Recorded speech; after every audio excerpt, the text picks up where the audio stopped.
Assalamualaikum warahmatullahi wabarakatuh.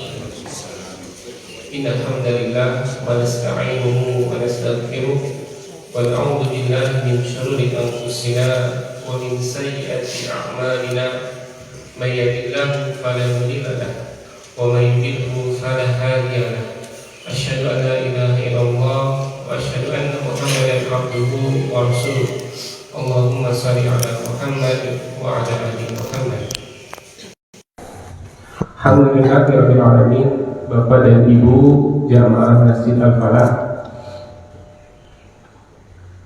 bersyukur kepada Allah yang telah menggerakkan langkah kaki kita ke Masjid Al-Falah ini dalam rangka sholat berjamaah, dan insya Allah akan kita lanjutkan dengan kajian tafsir Al-Quran.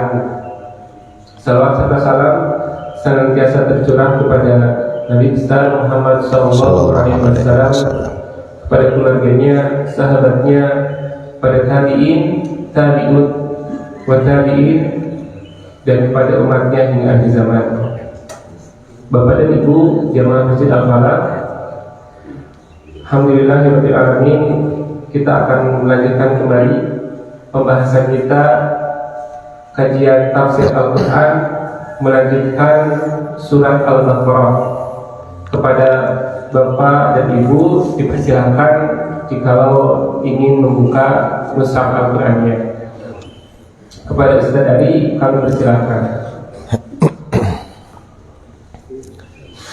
Innal hamdalillah nahmaduhu wa nasta'inuhu wa nastaghfiruh wa na'udzu billahi min syururi anfusina wa sayyiati a'malina. May yahdihillahu fala mudhillalah wa may yudlil fala hadiyalah. Wa ashhadu an la ilaha illallah wahdahu la syarikalah wa ashhadu anna Muhammadan abduhu wa rasuluh, amma ba'du. Bapak Ibu hadirin ikhwati iman rahimakumullah, alhamdulillah di kesempatan ini kita masih dipertemukan kembali oleh Allah di masjid yang mulia ini. Mudah-mudahan kita berada pada rahmat, maghfirah dan ridha Allah Subhanahu wa taala. Dan juga tentu saja di bulan Syawal ini kita mesti sama-sama mendoakan taqabbalallahu minna wa minkum, semoga Allah menerima amal-amal ibadah kita semua. Bapak Ibu ikhwati iman rahimakumullah, insyaallah kita akan meneruskan kajian tafsir Quran surah Al-Baqarah. Di catatan saya ayat 45 sekarang ya? 45 betul ya? Ayat 45 kita akan baca dulu ini sama-sama seperti biasa ya, sebelum diterjemah dan ditafsir melalui tafsir Al-Quranil Azim karya Imam Ibnu Katsir rahimahullah, ayat 45, 46, 47, 48 sampai ke 50 ya. 5 ayat 45 sampai ke 50. Diawali dengan ta'awudz, langsung ke ayat 45-nya. Enggak Pak, Bu, orang sasarangan. A'udzu billahi minasyaitonir rajim. Wasta'inu bis-sabri was-shalah. Wa innaha lakabiratun illa 'alal khashi'in alladzina yadhunnuna annahum mulaqu rabbihim wa annahum ilaihi raji'un. Ya bani Israil adhkuru ni'mati allati an'amtu alaikum wa anni faddaltukum 'alal 'alamin. wattaqu yawman la tajzi nafsun an nafsin syai'a wa la yuqbalu minha syafa'atu wa la yu'khadhu minha 'adl wa la hum yunsarun wa idh najjaynakum min ali fir'auna yasumunakum su'al azab yudhabbihuna abna'akum wa yastahyuna nisa'akum wa fi dzalikum bala'um mir rabbikum 'adzim wa idh faraqna bikumul bahra fa anjaynakum wa aghraqna ala fir'auna wa antum tanzurun wasta'inu bisabri wassalah, dan mintalah pertolongan kalian itu kepada Allah melalui sabar dan sholat. Wa innaha lakabiratun, dan sesungguhnya hal itu berat, susah, ya, sulit, illa alal khoshi'in, kecuali bagi orang-orang yang khusyuk. Alladzina yadhunnuna, yaitu orang-orang yang mereka yakin annahum mulaqu rabbihim, bahwasanya mereka itu akan menemui Rabb mereka, yakni Allah, wa annahum ilaihi raji'un, dan bahwasanya mereka akan kembali kepadanya. Itu dua ayat dulu di Ibnu Katsir, lalu ditafsirkan, kemudian ayat berikutnya. Ini rangkaiannya, khitabnya ini kepada Bani Israel. Diawali di ayat ke-40 itu kan, ya Bani Israil adhkuru ni'mati allati an'amtu alaikum wa aufu bi'ahdi ufi bi'ahdikum wa iyaya farhabun. Hai Bani Israel, ingatlah oleh kalian nikmat-nikmatku yang pernah aku karuniakan kepada kalian. Nah, ini Allah mengingatkan. Kenapa mengingatkan? Karena manusia itu mahalul khata' wa nisyan, tempatnya salah dan tempatnya lupa. Nah, satu waktu manusia yang bisa ingat itu kan lupa. Nah, ketika lupa, kalau orang itu baca Quran, mengaji, diingatkan oleh Allah. Karena terkadang manusia itu lupa kepada nikmat Allah, Allah ingatkan. Bahkan manusia itu terkadang lupa kepada pemberi nikmatnya. Kalau nawe poho, sibuk itu dengan rupiah, dengan dolar, dengan perusahaan, dengan bisnis, dengan dunia, sibuk ku dapur, sibuk ku balanja, hilap, lupa kepada Allah. Allah ingatkan, wadhkurullaha wadhkuruni, ingat kalian kepada Allah, ingatlah kepadaku. Itu kan di Quran ada. Makanya Quran salah satu namanya disebut adzikru. Arti adzikru itu ingat, mengingatkan orang yang membacanya. Nah, ini khitabnya meskipun pada Bani Israel terus ayat 40, 41, 42 sampai ayat 45, khitabnya masih kepada Bani Israel. Nah, hanya saja nanti meskipun demikian, akan tetapi yang dimaksud nanti bukan khusus kepada Bani Israel, tapi yang dimaksud umum termasuk kita.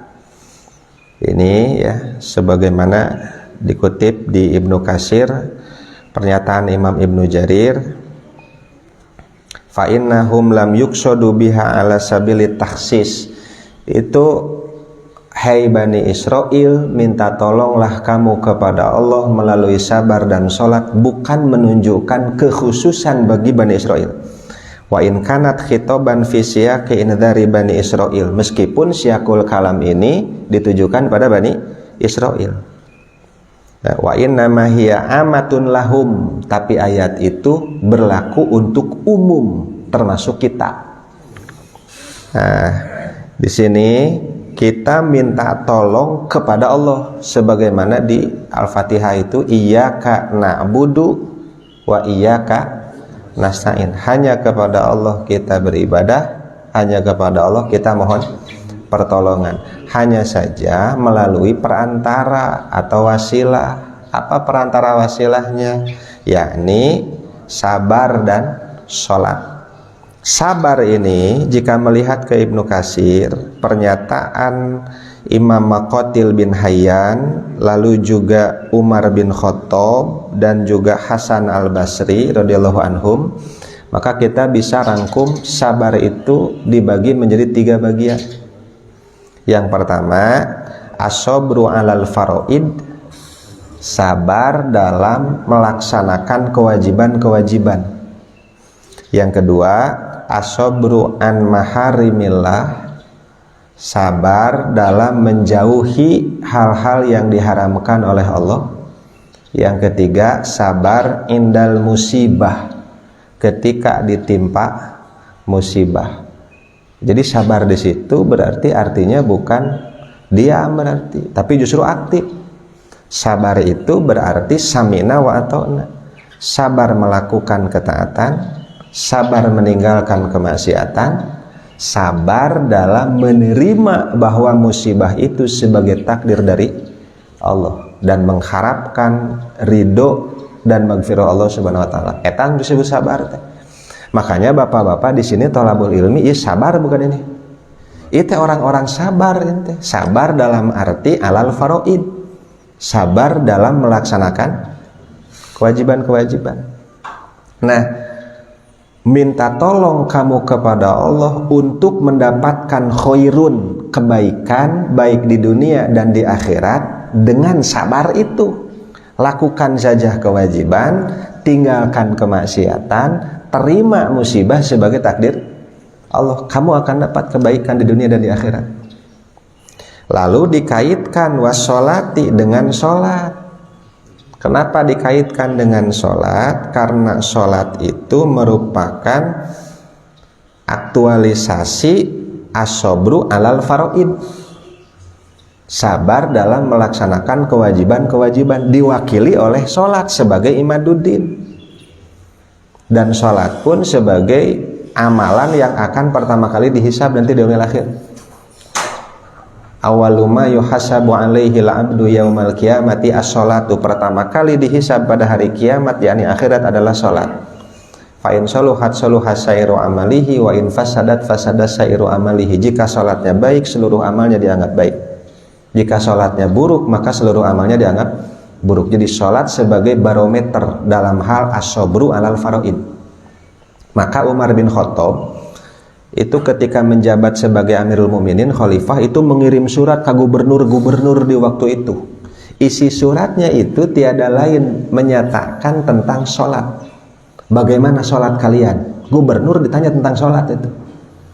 Karena gubernur itu kan pemimpin. Nah, kalau sholatnya itu beres, amal yang lain beres. Umar berpikiran begini, Allah saja menjadikan sholat sebagai barometer, manya orang hente. Maka untuk melihat soleh tidaknya seseorang, cukup tinggal di sholat nakumaha di masjid hente. Dia mengawalkan sholat di awal waktu atau hente, atau sholatnya itu dilalawarakan, dibiarkan. Itu cukup jadi barometer.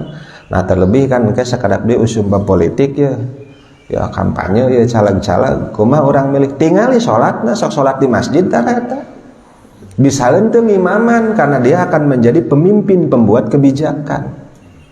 Ngimaman wae teu bisa, kemudian memimpin umat gitu. Nah, ini lihat saja bab sholatnya. Lalu dikaitkan sholat dengan sabar dalam arti an maharimillah, dalam menjauhi maksiat. karena dampak dari sholat itu tanha anil fahsya'i wal munkar, makanya diwakili oleh sholat.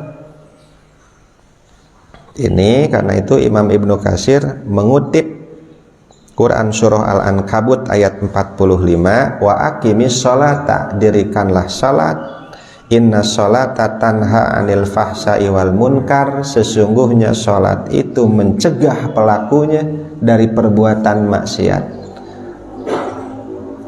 Wala dzikrullahi akbar, dan salat itu adalah zikir yang paling agung, zikir yang paling utama di antara zikir-zikir yang ada. Jadi Bapak Ibu kalau mau zikir, zikir apapun termasuk baca Quran itu zikir. Karena Quran disebut az-zikr. Di Al-Hijr surah 15 ayat ke-9, inna nahnu nazzalna dzikra wa inna lahu lahafidun. Kami menurunkan zikir yakni Quran, kami juga yang menjaganya. Jadi ketika Bapak baca Quran, kita sedang mengkaji Quran, kita berzikir. Kita sedang bersabar, kita juga sedang berzikir. Tapi zikir yang paling utama adalah sholat. Karena dengan sholat dia ingat kepada Allah, karena di dalam sholat dia baca Quran deh.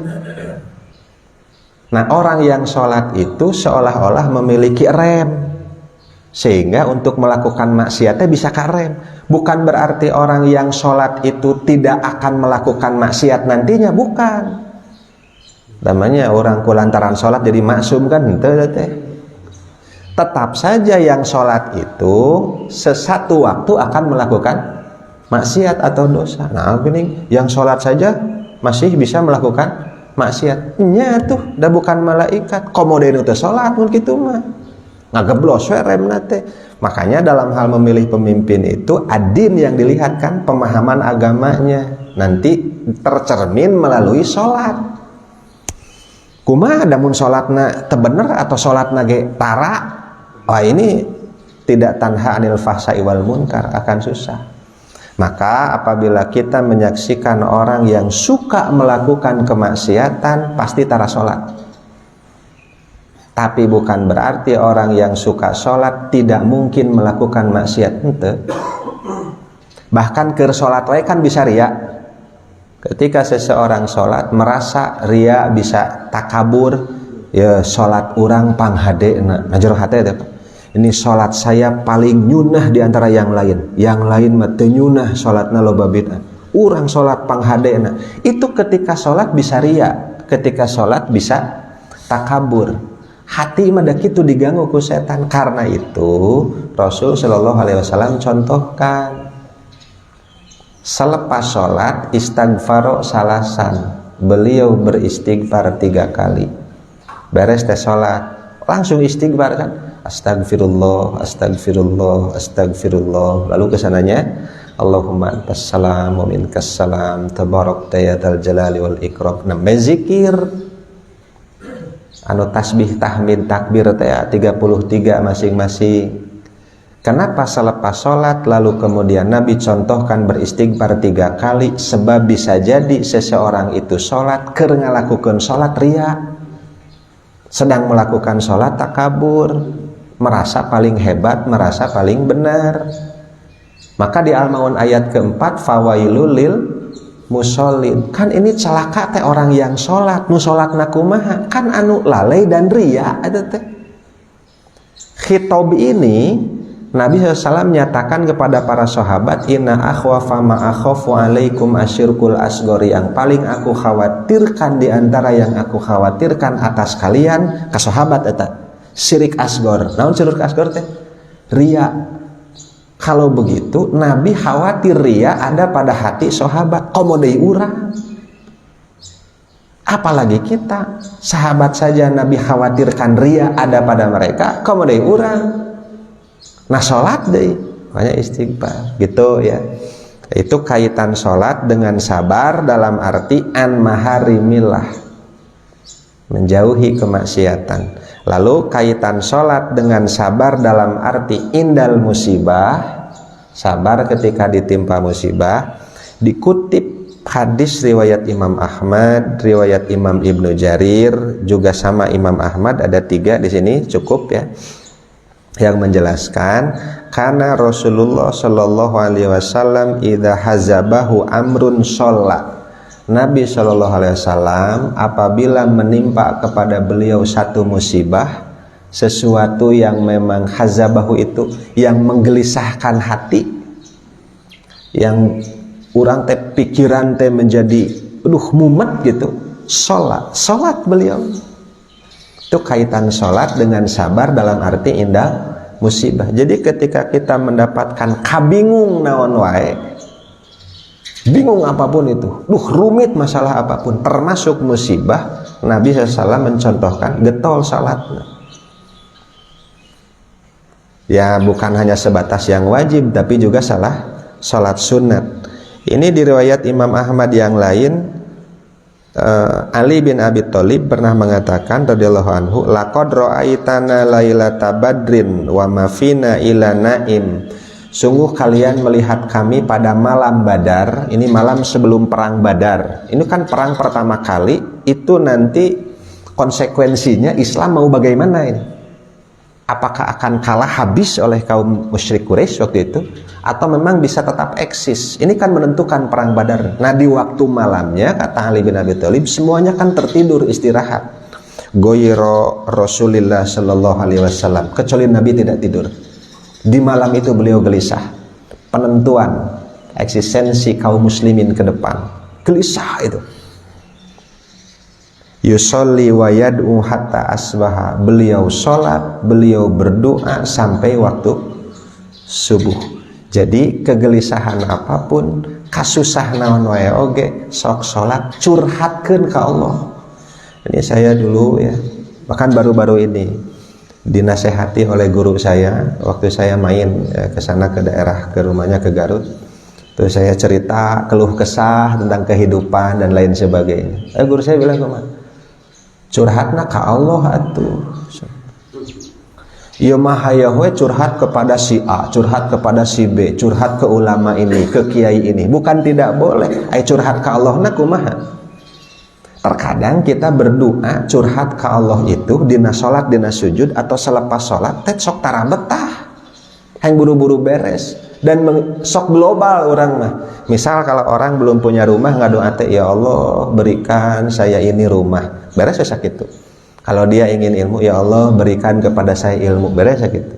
Kalau dia ingin menikah, ya Allah karuniakan kepadaku istri yang solehah, beres sakit itu. Mendetail ke Allah masuk, da Allah mah atuh maha segala maha. Wa inna lana lal akhirata wal ula, dunia akhirat milikku kata Allah. Kamu mau apa? Sebatas nu kitu alah cetek ka Allah. Jadi ketika kamu dalam keadaan susah, sulit, gelisah, sok ngadoa ka Allah, terutama dina salat, karena posisi seorang hamba dengan Allah itu terdekatnya ketika salat. Wabil khusus dalam sujud. Jadi surat Imam Muslim tuh aqrabu mayakunul abdu min rabbihi wa huwa sajidun, paling dekat posisi seorang hamba dengan Allah itu ketika posisi sujud.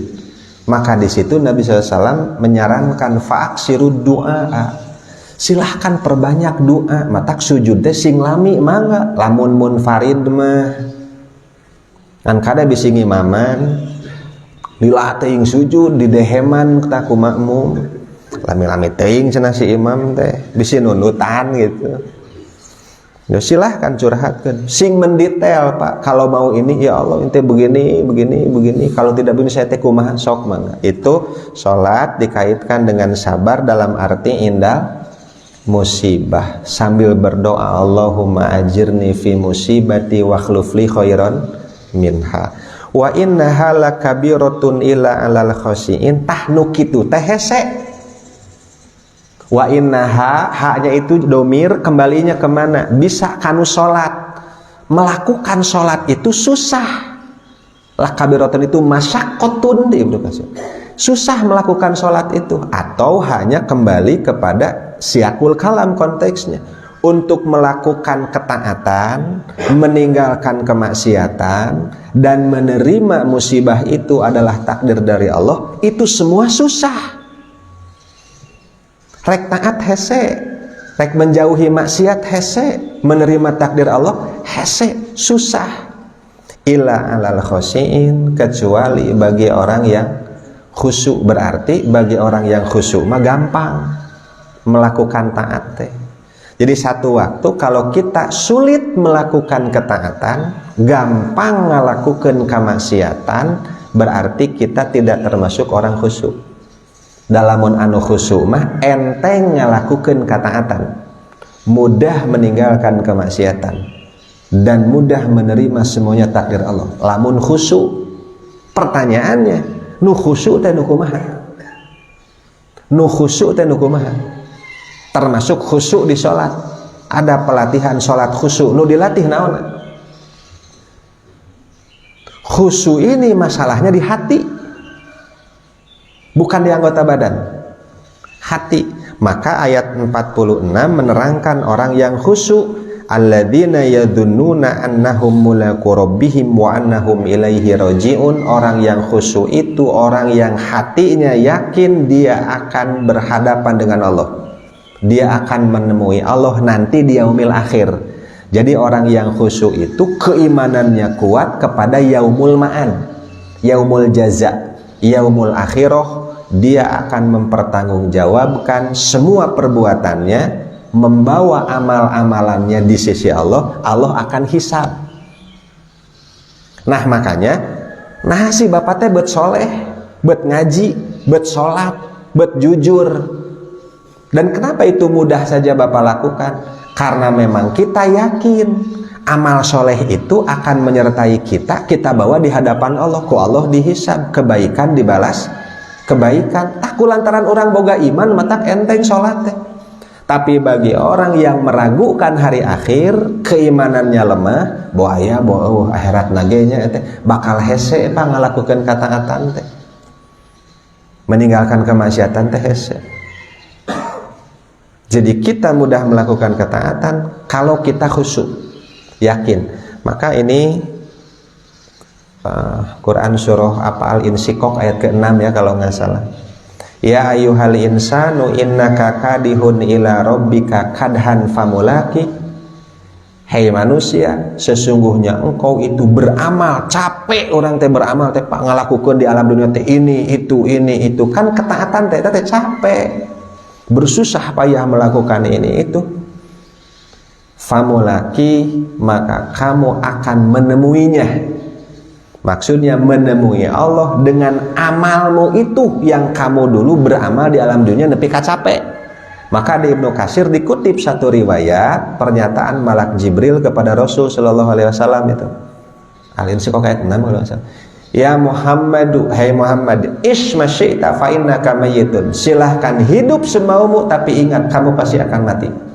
Wahbib man syi'ta fa innaka mufarikuh. Silahkan kamu cintai siapapun orang yang kamu mau cintai.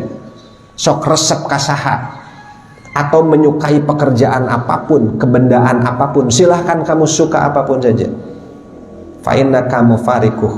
Tapi ingat bahwasanya kamu akan meninggalkannya atau ditinggalkannya. Pas bogoh-bogohna urang, sacinta-cintana urang, kanu jadi pamajikan batur hirup kepada istri. Satu waktu kita meninggal dunia dulu, ninggalkeun tah, atau istri kita yang meninggal dunia dulu, urang ditinggalkeun, mau ikut dikubur. Secinta-cintanya orang tua kepada anak, kalau takdir Allah menyatakan anak kita lebih dulu, mau bagaimana? Eta berat eta. Eta nu berat eta. Sampai ada satu riwayat Allah kepada malak Israel itu bilang, kamu sudah cabut nyawa anak itu? Sudah ya Allah. Apa kamu tahu yang kamu cabut nyawa itu seorang anak yang menjadi qurrata ain, ibu bapaknya. Itu ibu bapak itu bahagia dengan anak itu, keur meujeuh-meujeuhna atuh eta budak. Kamu cabut nyawanya, bagaimana itu? Apa yang dikatakan ibu bapaknya? Yang dikatakannya inna lillahi wa inna ilaihi rajiun. Bangunkan surga jang indung bapana tah. Atau bangunkan surga buat ibu bapaknya itu nanti. Amatak Pak, surga teh berat teh. Ujiannya sampai seperti itu. Toh kalau kita meninggal lebih dulu dibanding anak kita, biasa teman. Bahkan kita mungkin dalam hati tersirat, mending urang heula nu maot teh saacan budak gitu Pak. Ya, tapi kalau takdir Allah menyatakan anak kita lebih dulu, berekumaha? Tidak ada cara lain kecuali as-sabru. As-sabru yang ketiga, as-sabru indal musibah. Berat eta teh Pak, susah eta teh. Kadang urang teh stresna luar biasa. Sok ku salat. Karena kalau kita khusyuk, yakin bahwa kita akan menemui Allah, itu jadi mudah. Ngan aduh Pak, tak ieu perjuangan luar biasa teh di dieu. Da marukanana teu berat atau ngaji teh? Berat mastaka Pak. Kepala ini berat. Rek kieu teh pan kieu wae teh berat. Atau kadang kagigir berat ieu teh. Mun khusyuk mah moal teh. Mata khusyuk teh hese teh. Hese. Kenapa ngaji wae hese? Berat itu kepala tuh. Nah, lalu wa'mal masyita, beramal sekehendakmu, mau apapun mangga wae, fa innaka mulaqihi. Tapi ingat sesungguhnya engkau akan membawa amalmu itu dan akan mempertanggungjawabkannya di hadapan Allah. Ta eta nu khusyuk. Jadi salat yang khusyuk itu adalah orang ketika salat dia yakin amal salat ini akan dia bawa di hadapan Allah, dia akan mempertanggungjawabkannya. Pasti salatnya serius. Pasti sholatnya nyunah, ternyata sholat nu khusyuk. Jadi sholat yang khusyuk itu bukan berarti tidak ingat apapun kecuali sholat, bukan. Bisa ya nu orang sholat yang khusyuk itu sholat yang tidak ingat apapun kecuali sholat, bukan. Kan ketika sujud itu bisa berdoa, bahkan Nabi anjurkan ngadoanya. Bapak ketika sujud dina sholat ngadoa naon? Ngadoa naon? Ketika Bapak sujud di sholat ngadoa ke Allahnya, ngadoa naon? Yang punya hutang ingin hutangnya lunas, kan gitu. Yang punya pekerjaan ingin naik jabatannya. Yang belum punya pekerjaan minta pekerjaan, minta dibereskan urusan rumah tangga. Berarti dina sholat orang ingat urusan dunia, ingat hutang, ingat pamajikan, ingat anak, ingat tetangga, ingat keluarga, ingat ibu bapak dina sholat. Karena itu kita berdoa. Jadi sholat yang khusyuk itu bukan berarti tidak ingat apapun kecuali sholat, bukan. Karena kita mesti berdoa dalam sholat. Mau didoakan naon? Kan di luar sholat ingat tak? Tapi sholat yang khusyuk itu dia yakin, nah amal sholat ini yang akan saya bawa, nanti saya mesti mempertanggungjawabkan amal sholat ini di hadapan Allah. Pasti sholatnya serius. Lalu 47, ya Bani Israil, hei Bani Israil, udhkuru ni'mati allati an'amtu alaikum, ingatlah oleh kalian nikmatku yang aku karuniakan kepada kalian, wa anni faddaltukum alal alamin, dan sungguh aku utamakan kalian atas segala umat. Ini Allah lagi-lagi mengingatkan Bani Israil tentang nikmat-nikmat Allah yang banyak, umumnya kepada kita semua. Allah menurunkan pada Bani Israil itu raja-raja, rasul-rasul, diturunkan kitab-kitab, ya Zabur, Taurat, Injil, itu kan pada Bani Israil. Karena itu Allah faddaltukum alal alamin, mengutamakan Bani Israil atas seluruh umat di zamannya. Sebab sebelum zaman Bani Israil, zaman Nabi Ibrahim alaihissalam, Nabi Ibrahim itu yang terbaik, bahkan di antara para nabi yang ada. Dan setelah zaman Bani Israil, yakni Rasulullah Muhammad SAW, itu yang terbaik bahkan di antara nabi dan rasul yang ada. Dan umatnya pun umat Muhammad SAW itu umat terbaik. Maka dikutip oleh Ibnu Katsir, Quran surah Ali Imran ayat 110, kuntum khairu ummatin ukhrijat linnas, al-ayah. Kalian adalah umat terbaik yang dilahirkan untuk manusia. Jadi wa anni faddaltukum alal alamin itu di zamannya. Berkali-kali Allah mengingatkan nikmatnya. Itu pun mengingatkan kepada kita manusia yang suka lupa. Pak, masih bisa ngicep, berkedip. Ketika kita berkedip, nikmat Allah jalan dirinya. Bapak masih keneh bisa ngobrol, komunikasi. Satu kata yang keluar yang kita ucapkan, nikmat Allah jalan dirinya. Ada nggak orang yang tasyakur binikmah, diundang tetangga teh, pas ditanya, Pak ini tasyakur binikmah apa ini teh, tahadus binikmah naon ieu teh, bisa keneh ngicep kan gitu, bisa keneh ngobrol jeung curhat ka batur, ada yang begitu nggak ya? Terkadang kita lupa akan nikmat-nikmat Allah yang seperti itu. Karena saking banyaknya nikmat Allah, Allah sendiri kan nyatakan sebagai sang pemberi nikmat. Wa in ta'udu nikmatallah la tuhsuha. Kamu mau coba hitung nikmat Allah, moalka itu. Saking banyaknya.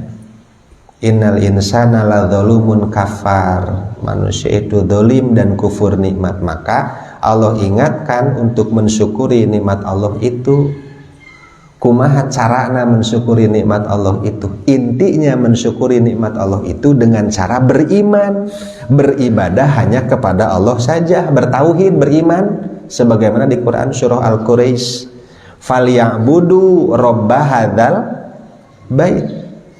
Beribadahlah kalian hanya kepada Allah. Maksudnya iman ke Allah, iman kepada Rasulullah, sembah Allah yang ahad itu. Alladzi at'amahu min ju' wa amanahu min khauf. Kamu itu aman karena Allah mengamankan kamu. Kamu itu tidak kelaparan tapi bisa makan, bahkan kaya karena Allah mencukupkan kamu. Syukuri nikmat itu dengan cara iman. Iya, teh ngajak kepada Bani Israel, maksudnya Yahudi di zaman Nabi SAW, agar mereka mensyukuri nikmat Allah itu dengan cara masuk Islam, iman kamu. Karena diawali di ayat 41 kan Islam agama dakwah, diajak dakwah di Yahudi teh, wa aminu bima anzaltu musaddiqal lima ma'akum, 41 itu. Berimanlah kalian. Tuh, diajak iman. Mensyukuri nikmat Allah itu diajak iman. Lalu 48, wattaqu yauman la tajzi nafsun an nafsin syai'a. Takutilah oleh kalian satu hari, maksudnya akhirat, di mana seseorang tidak bisa membela orang lain sedikit pun. Wala yuqbalu minha syafa'atun, tidak pula syafaat itu bisa diterima di hari itu. Wala yu'khadhu minha adlun, tidak pula tebusan itu bisa diterima di hari itu. Walahum yunsorun, dan mereka tidak akan ditolong. Maksudnya kalau kalian tetap tidak mau beriman lalu kemudian mati dalam kekafiran, oleh Allah diberikan indzarun, peringatan. Kamu mati dalam kekafiran, maka kamu mesti takut kepada hari akhirat. Kamu tidak bisa apapun, tidak bisa ditolong, tidak bisa diterima tebusan sebanyak apapun, bahkan tidak bisa menerima syafaat bagi orang kafir mah. Mau dipaparin syafaat. Maksudnya kita ambil ibroh, wakhud min sihatika lisakomika, kalau di riwayat gitu. Pergunakan sehatmu sebelum sakitmu. Pak, kalau sudah sakit rek sholat ke masjid ge hese, sedih teh. Mangpang meungpeung di rizkian kene ku Allah, rizki, duit, artos, sok geura arinfak. Hiji waktu mah mun diuji ku kamiskinan rek infak teh hese kado narima, sedih teh. Wa khudz min hayatika limautika, pergunakanlah hidupmu sebelum datang ajalmu, karena kalau sudah mati kaduhung pasti. Bahkan ahlul jannah saja kaduhung, anadam, tapi anadamnya positif. Kalau tahu kenikmatan surga siga kieu, dulu teh saya bisa maksimal padahal ibadah teh gitu. Tapi kalau kaduhungnya orang kafir, ahli maksiat, aduh mun apal siga kieu mah siksaan akhirat. Kuntu turoba, mending kana jadi taneuh bareta di dunia teh, lebih baik jadi tanah, biar diinjak orang, biar orang meludah ke arah dia, meningkana jadi eta. Nah, kaduhu. Bahkan di Quran disebutkan dia ingin kembali ke alam dunia hanya sekedar ingin infak. Ngan saukur hayang sodako. Mata kaduhu mah moal diheula. Kecuali nunungtun domba teh ya si kabaya disuruh du kadung teh heula cenah. Jika ini pakai analogi sedikit lah ya. Karena manusia itu mahalun nisyan, tempat lupa. Kan ini Pak sedikit di sini. Ngabahas nu dieu. Satu waktu kan Bapak poho ya. Lupa ya? Lupa. Kadang ngapalkeun Quran itu. Pas dipakai dina salat poho teh sok keheul tah. Sok keheulnya. Kadang satu waktu begini, di luar rumah. Lalu kita nya ka dapur kudu anu bertek Bapak teh masuk ke rumah, masuk ke dapur. Di dapur teh ngajentul di naon cenah tadi. Pernah gitu teh Pak? Aduh tong sering atuh pernah we nah riweuh tripu sering mah. Itu teh buru-buru dari luar teh masuk ke rumah ka dapur, si dapur aduh rek naon cenah gitu teh. Lupa, sok keheul teh. Atau kadang begini, Bapak sedang ngobrol, saya itu kemarin itu di jalan itu yang perempatan itu perempatan angkat ya lah nepikeun ka poho Pak eta diinget-inget sok keheul teh eta. Aduh naon eta teh ya Allah geus istighfar naon teu inget-inget teh. Nah kadang kita mah sok keheul nya. Tapi satu waktu lupa itu justru bahagia. Lupa itu justru bahagia satu waktu. Kapan coba? Kita teh lupa, tapi justru dengan lupa itu di Arab poho teh bahagia. Iraha. Ketika sedang saum di waktu duhur menterang panas panon poe di bulan Ramadan aya cenol di hareup. Ningali batur siga nu haus, gararing lambayeuna teh asa kuatir. Urang mah aya cenol. Lak kaget. Karek 2 teguk baru masuk ke sini inget keur saum. Ya, mata hiji waktu mah poho teh bahagia, inget teh justru aduh buat inget cenah tuh. Satu waktu mah ingat itu keheul. Nah, kan sering nama kalau lupa itu keheul orang teh. Hiji waktu mah inget nu keheul teh, lupa teh di Arab-Arab. Komode lamun kieu, ieu channel can ge sauyup-uyup acan saum eta mah gitu. Itu ya. Entah itu. Jadi mempergunakan kesempatan mangpang mengpeng di alam dunia sok singgaretol ibadahna. Karena kalau sudah sakit, kalau sudah mati, itu sudah tidak ada lagi. Nah ini ya, kepada Bani Israel diancam begitu. Kalau tetap tidak mau beriman, tetap kafir, mati dalam kekafiran, sudah kamu menjadi ashabun nar, tidak akan ada kesempatan lagi. Lalu 4950 ya, terakhir ya kira, wa idna jainakum min ali fir'aun, dan ingatlah ketika kami selamatkan kalian. Nah ini Allah ingatkan nikmat-nikmat Allah kepada Bani Israel dulu. Kami selamatkan kalian min ali fir'auna, dari Fir'aun dan bala tentaranya. Yasumunakum su'al adzabi, mereka menimpakan kepada kalian azab yang berat, siksa yang berat. Disiksanya bagaimana Bani Israel oleh Fir'aun itu di Mesir? Yudzabihuna abna'akum wa yastahyuna nisa'akum, anak laki-laki disembelih, anak perempuan dibiarkan hidup. Jadi bayi kalau keluar laki-laki pencit paehan, kalau anaknya perempuan biarkan. Wa fi dzalikum bala'um mir rabbikum adzim, di dalam hal yang demikian itu terdapat kenikmatan dari Allah buat kalian. Jadi Allah selamatkan kalian dari itu merupakan balaun, kenikmatan buat kalian. Atau balaun diartikan ujian berat. Disembelihnya anak laki-laki, dibiarkannya anak perempuan di kalangan Bani Israel oleh si Fir'aun, itu balaun, ujian berat dari Allah, harus asobro gitu. Itu kenikmatan Allah kepada Bani Israel ya, diingatkan. Umumnya kepada kita. Wa id faraqna bikumul bahra, ingatlah ketika kami membelah laut buat kalian, fa'anjaynakum, maka kami selamatkan kalian, wa aghraqna ala fir'auna wa antum tangdurun, dan kami tenggelamkan Fir'aun dan bala tentaranya sedangkan kalian menyaksikan.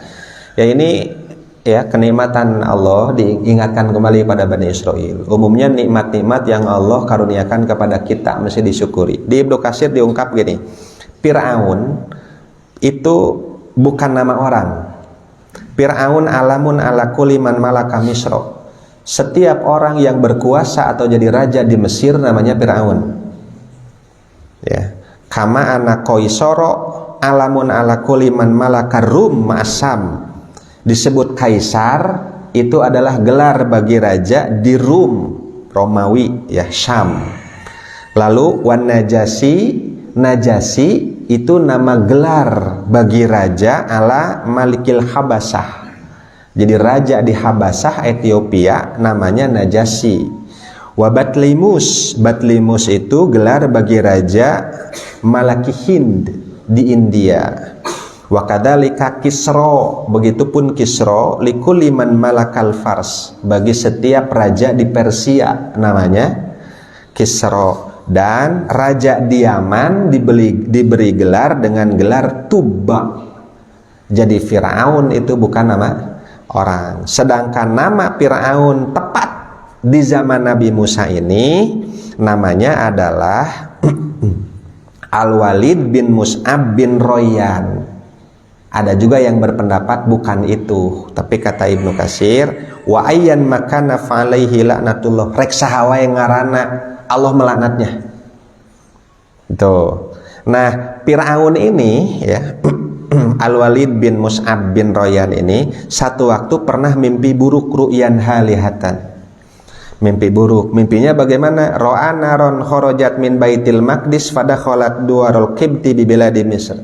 Dia bermimpi ada api dari Baitul Maqdis ke Palestina, ini datang terus ke Mesir.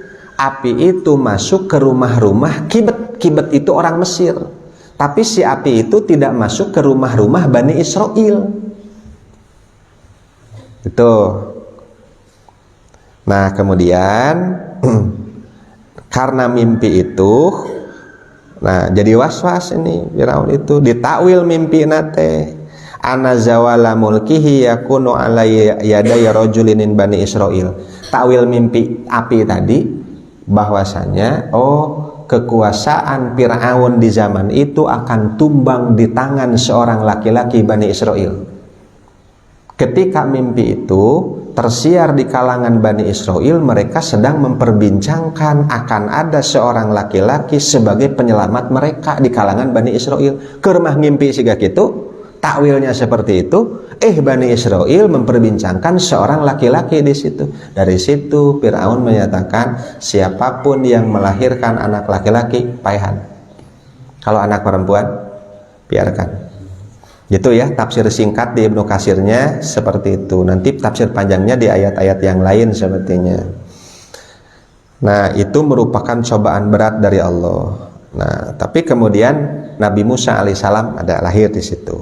Nah, lalu singkatnya Nabi Musa alaihissalam itu hadir di sana, kemudian membawa Bani Israel lari dari Mesir, dari Firaun, karena kan dipekerjakan kerja berat kaum Bani Israel itu di Mesir. Maka oleh Nabi Musa alaihissalam dibawa lari keluar, lompat dari Mesir, dari Firaun itu. Nah, lari ya terus. Nah, kemudian dikejar oleh Firaun tuh. Kapan ini kejadiannya? Ini ketika lari itu kejadiannya di waktu malam. Kejadian waktu malam. Puluhan ribu Bani Israel itu dipimpin Nabi Musa alaihissalam. Bahkan ada Yusha bin Nun waktu itu. Ya, ini diceritakan bahkan dari riwayat ini seorang nabi juga. Lari di waktu malam. Fabalagha dzalika Fir'aun. Maka Fir'aun tahu nggak? Tahu. Loh, Nabi Musa mengajak Bani Israel kabur di waktu malam. Tapi kata Fir'aun bagaimana? La tattabi'uhum hatta tusyhaddika. Biarkan, jangan dikejar. kita akan mengejar mereka kalau ayam sudah kongkorongok, kenal? Berkokok. Berarti kapan itu? Subuh. Biarkan saja mereka lari dulu. Nanti kalau ayam sudah berkokok, tak kongkorongok tayanya, taya udah gitu. Kejar itu di waktu subuh. Jadi memberikan kesempatan dulu. Fa wallahi ma masohali lailata idin dikun hatta asbaha. Qadarullah, Pak. Satu ayam pun tidak berkokok di waktu itu. Tekongkorongok teteh. Tadi udag-udag dah panan. Geus nepi beurang tahu ya. Aduh, ini kenapa ayam tidak kongkorongok wae ini tuh. Nah, sampai akhirnya kata Firaun begini, fada'a bisatin fadubihat. Sudah begini saja sekarang mah, ambil domba, sembelih. Lalu kemudian nanti ambil hatinya. Sebelum hatinya didapatkan, maka harus sudah ada prajurit berkumpul di sini. Banyak. Berapa? Situ mi'ati alfin min kibdin. 600.000 orang Mesir harus sudah ada di sini. 600.000 pasukan sebelum hati domba ini dikeluarkan. Betul, Pak. Sebelum hati domba ini diambil, sudah ada 600.000 orang Mesir ngumpul di dinya. Rek nudag Bani Israel dengan Nabi Musa. Dikejarlah, kemudian Saro dikejar. Nah, Nabi Musa itu kemudian menemui Al-Bahr, lautan. Berarti Nabi Musa tidak tahu bahwa laut itu nanti akan bisa terbelah. Teu apa, disuruh lompat ke arah eta. Lari ke sana. Aduh, ada sungai, ada laut di sana. Maka seorang laki-laki di kalangan sahabat Musa namanya Yusha bin Nun, aina amara rabbuka, hei Musa, kemana Allah memerintahkanmu kalau sudah begini mentok di laut ya? Firaun dengan bala tentaranya itu 600.000 pasukan itu mengejar kita. Qala amamaka, kata Nabi Musa enteng saja, maju cenah. Terus saya maju ke depan. Perintah Allah itu, iya perintah Allah maju, iya laut kumaha. Makanya Yusha bin Nun dengan kudanya seorang diri dulu. Terus saya maju Pak ke laut teh. Coba Pak, kepikir teh ku akal. Terus ketika sudah agak di tengah ada ombak besar, terseret dia, datang lagi ke Nabi Musa. Aina amara rabbuka, Musa, bagaimana ini? Kemana Allah perintahkan? Amamaka, 2 sampai 3 kali kejadian seperti itu. Jadi Nabi Musa juga nggak tahu itu akan terbelah. Yusha bin Nun juga sampai aneh. Makanya keimanan Bani Israel waktu itu juga diuji. Itu kumaha cenah ieu teh ongko di teh lumpat. Ai katewak deui menjebeki ripuh atuh. Tuh Pak. Diuji keimanan teh eta as-sabru teh wasta'inu bis-sabri wa innaha lakabiratun. Samina wa atona teh berat. Lamun teu yakin ke akhirat mah teh berat ini ujian keimanan itu. Setelah 3 kali begitu, maka auhallahu ila Musa, Allah memerintahkan kepada Musa, anidrib bi asokal bahar. Asy-Syu'ara 63. Pukulkan tongkatmu itu ke laut. Terus fanfalaqa fakana kullu firqin qattaudil azim, maka terbelahlah laut itu, maka setiap dindingnya itu seperti bukit. Iya Pak, mukjizat. Jadi si lautnya dibelah, tongkatnya dipukulkan, terbelah menjadi jalan 2. Nah ini seperti bukit-bukit, itu berarti cai. Nabi Musa saja nggak tahu ini. Nah maka ini ibrohnya bagi kita, samina wa atona we heula. Samina wa atona we heula. Hese oge, ripuh oge, susah juga, mumet oge, pokoknya samina wa atona wa mayattaqillaha yaj'al lahu makhrajan. Nah ini Pak, sok emut-emut, ini akan terasa manisnya iman ini. Jadi satu waktu kita dalam kondisi apapun, jangan pernah tidak samina wa atona. Tos kumaha Allah we, Rasul memerintahkan kumaha lakukeun we, meskipun ku akal teu kahontal, teu kapikir ieu teh lamun kieu kan bakal kitu ceuk akal, tapi karena Quran dan Sunnah menyatakan demikian, samina wa atona yaj'al lahu makhraja, Allah berikan jalan keluar. Ngan wayahna ripuh heula da diuji. Teh kitu Pak. Berat teh. Nah, lalu kemudian menyeberang, sudah beres semua, Firaun juga ikut menyeberang bala tentaranya. Itu sudah di sana, kemudian mereka menyaksikan Firaun dan bala tentaranya menyeberang, nutup deui lautna. Itu yang dimaksud wa antum tanzurun, sedangkan kalian sendiri menyaksikan hal itu. Kejadian ini nih dikutip di hadis riwayat Imam Ahmad oleh Imam Ibnu Katsir, bahwasanya hari itu terjadi kana yauma asyura, pada hari Asyura. Berarti tanggal sabaraha? Hah? Ini diselamatkannya Bani Israel dari kejaran Firaun, sekaligus Firaun dikerelepkeun, itu terjadi pada hari Asyura, tanggal sabaraha? Tanggal 10 Muharram. Makanya di hadis riwayat Imam Ahmad disebut dan juga Imam Muslim, ketika Rasul tinggal di Madinah melihat orang Yahudi saum pada hari Asyura 10 Muharram. Nabi nanya, "Mahadal yaum alladzi tasumun?" Kalian saum memang hari apa gitu hari ini? Qalu hadza yaumun sholihun. Ini hari yang baik, kata Yahudi itu. Hadza yaumun najallahu azza wa jalla fihi bani Israila min aduwihim. Ini hari di mana Bani Israel diselamatkan oleh Allah dari musuh mereka. Fasomahu Musa alaihissalam, maka Nabi Musa alaihissalam saum di 10 Muharram itu disebut Asyura. Faqala Rasulullah bersabda, "Ana ahaku bi Musa minkum." Aku lebih berhak kepada Musa dibanding kalian. Makanya Rasul saum pada hari Asyura itu. Dan untuk membedakan dengan Yahudi, beliau memerintahkan saum sebelumnya, hari ke-9 Tis'ah disebutnya Tasu'a. Jadi saum sunnah Tasu'a, Asyura 9, 10 Muharram. Muharram bulan kasabar hiji dina Zulhijjah, bulan pertama. Perang rudut Pak. Ayat 51, 52, 53 nanti kaitannya dengan bulan Zulhijjah dan Zulqa'dah. Kemusyrikan Bani Israel terjadi di situ. Mata Muharram diselamatkan. Bulan kedua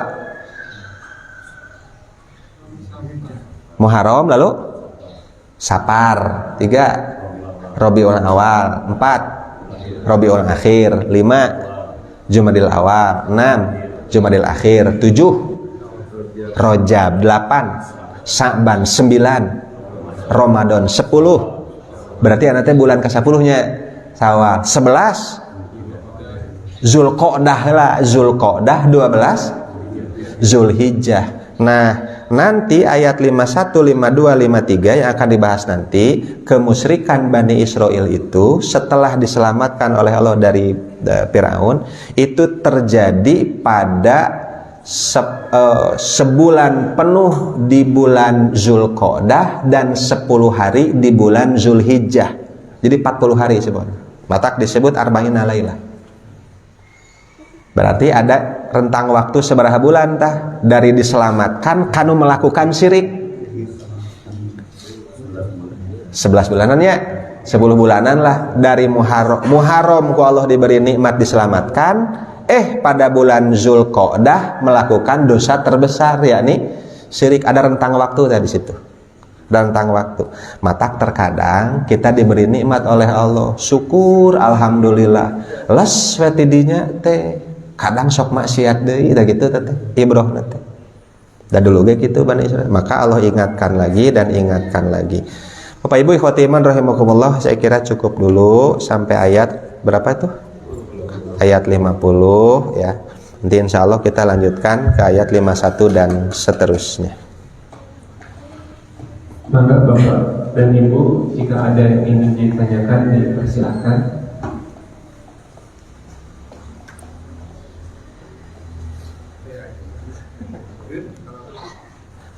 Mangga, Prof, silakan. Terima kasih Ustaz. Ini dari 45 dan 46. Sesungguhnya sabda Rasul itu berat. Iya.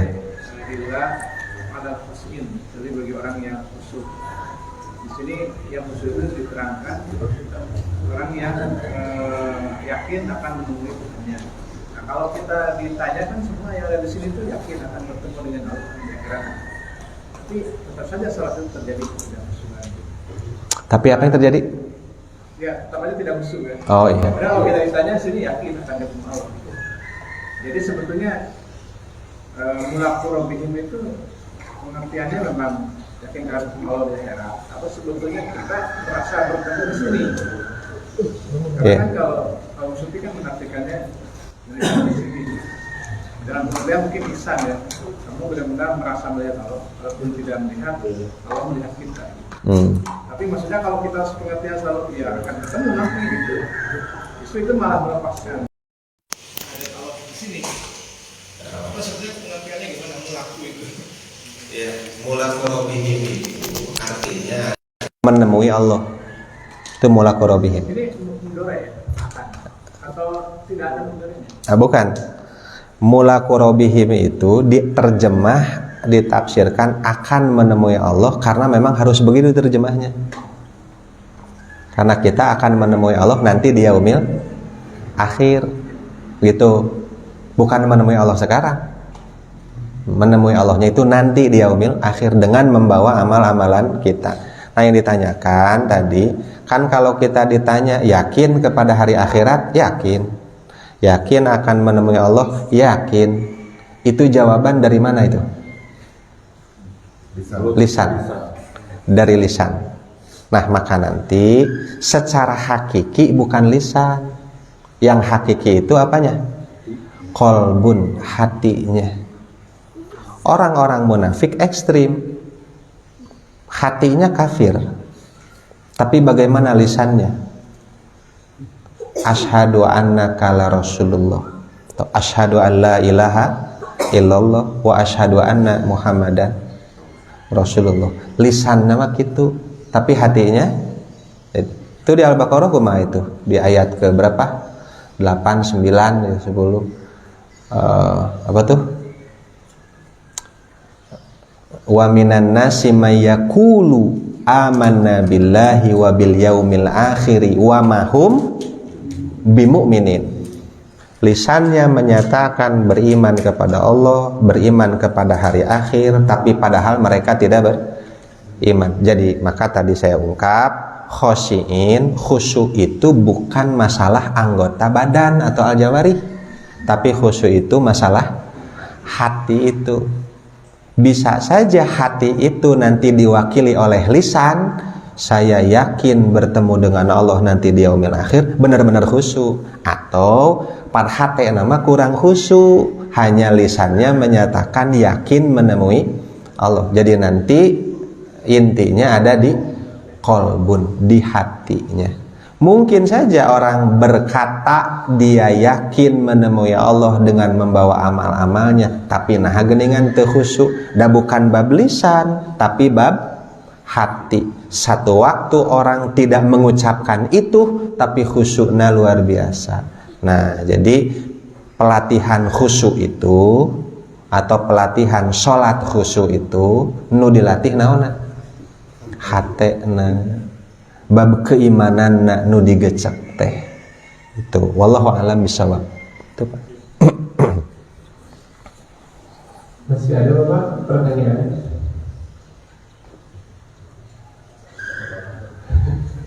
Nya itu Pak Luki sudah ngopi bala-bala 2 tuh nya. Bereji Pak Luki 2 nya. Sudah 2. Khusyuk na eta. Khusyuk ngopi. Mangga bila aya deui mangga sok. Aya deui Pak. Bade dugikan cenah. Cekapnya. Saya tutup aja. Baik Bapak-bapak, kita akhiri saja kajian pada hari ini. Kita tutup dengan hamdalah dan akhir hadis. Assalamualaikum warahmatullahi wabarakatuh. Amin ya Allah ya Rabbana ya Rabb. Samina wa ata'na ghufranaka rabbana.